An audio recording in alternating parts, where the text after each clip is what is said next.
अन्न के भाव दुर्लभ गति और जल की भाव निराश गति। यदि अन्न जल के लिए कोई बच्चा को तड़पाए, अगर माता पिता रहते हुए कोई बच्चा को तड़पाए, तो माँ शरण गेहूं गति। और जो गेहूं और अन्न और जल से दुर्भाग बच्चा का गति को बनाना चाहे, तो बच्चा बाल बाल में छुपे थे कन्हैया, बाल बाल में छुपे थे कन्हैया। मैं तो खा गई थी, मैं तो खा गया था माखन समझ के मैया, मैं तो खा गया था माखन समझ के मैया। गोरखनाथ माता कृष्ण भगवान माता पृथ्वी को ही मुंह में रख लेता है, और पृथ्वी को जब गोरखनाथ माता काली अग्नि थी और मिट्टी थी, और उसको पितृ में रख लेता है। माता अकबक करती है निकलने के लिए, पितृ से निकलने के लिए, इसलिए बाल बाल में छुपे थे कन्हैया। और किसी ने अन्न चुराए, किसी ने जल चुराए, तो कहाँ रहा कोई मैया।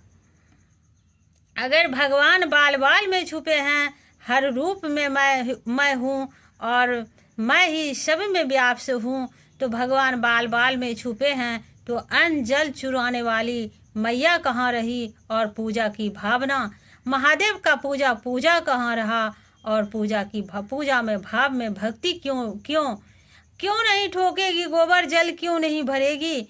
और दूसरी कन्हैया दूसरी कन्हैया दूसरी मैया, मतलब बाल बाल में मैं छुपा हूँ, तो दूसरी है कन्हैया, दूसरी है मैया, वही है कन्हैया, वही है कन्हैया, कन्हैया वही है, बस मैया भी वही है।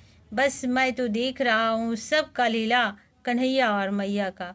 खोज रहे हैं तस्वीर में कन्हैया और मैया, खोज रहे हैं तस्वीर में कन्हैया और मैया। चुरा रहे हैं किसी ने कन्हैया का प्यार, चुरा लिए मैंने मैया का प्यार। यदि बच्चा का प्यार कोई चुरा ले, तो उसका भी माँ बेटा का प्यार चोरी हो जाता है। किसी दिन बेटा भी उसके साथ वही अन्याय करने लगता है। इसलिए किसी का बच्चा का प्यार नहीं चुराएं, और किसी का बच्चा को गलत राह नहीं दिखाएं।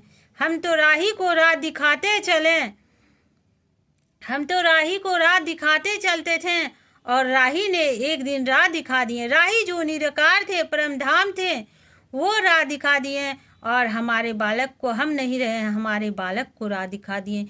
वो किसी का कुछ नहीं देखते हैं, नहीं सुनते हैं, बस वो उसे कन्हैया जी हाथ पकड़ करके ले जाते हैं, और कन्हैया जी हाथ पकड़ करके ले जाते हैं माता राधा रानी, और उसको पढ़ा करके घर भेज देते हैं। बस इतना ही उसे ज्ञान है, इसलिए राही को राह दिखाते